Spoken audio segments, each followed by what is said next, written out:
Mu gihe abagendana ubumuga bwo bwose basanzwe bafise ingingo zibarengera mu mategeko mu bijanye n'akazi, haracariho intamamyi ikomeye mu bijanye no kuronka ubuzi ku bantu bagendana ubumuga. Ivyo biri mu bituma bamwe bapfa basegereza kandi nabo bari bafise ico bashoboye. Abagendana ubumuga batari bake baranegura ikumirwa ryabo ku buzi bwa leta kandi nabo ngo bari bafise ubumenyi boterera igihugu. Si ibijanye n'akazi gusa ngo haracibonekeza ikumirwa ry'abagendana ubumuga mu ntwaro, ibiheza bigatuma ibibazo vyabo vyibagirwa, ijwi ryabo rikaba akamizwe n'ingoma.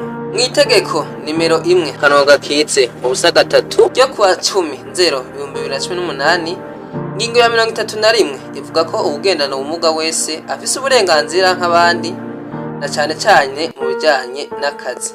Iyo ngingo irabandanya ikagira iti: mu ntumbero yo kugumiza no gukingira akazi k'abantu bafise ubumuga, umukoresha arakwiye kugumiza mu kazi umukozi afise ubumuga igihe afashe ingingo yo kwirukana igice c'abakozi ku mpamvu z'ubutunzi canke ku yindi mpamvu yumvikana.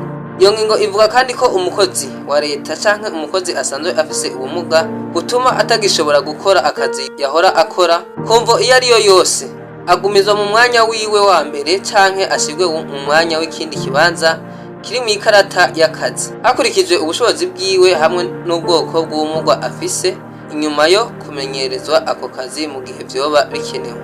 Mu gihe naho atakibanza na kimwe gishobora kuboneka, iyo ngingo ivuga ko amategeko yerekeye uburenganzira bw'abakozi ku bijanye n'ubwishingizi hamwe n'inyungu z'imigambi yo gukingira abakozi yoca ashirwa mu ngiro. Mwomenya ko uburenganzira bw'abagendana ubumuga bwashizweko umukono n'ishirahamwe ry'ibihugu byunze ubumwe ONU kw'igerekezo rya 9 Kigarama 1975.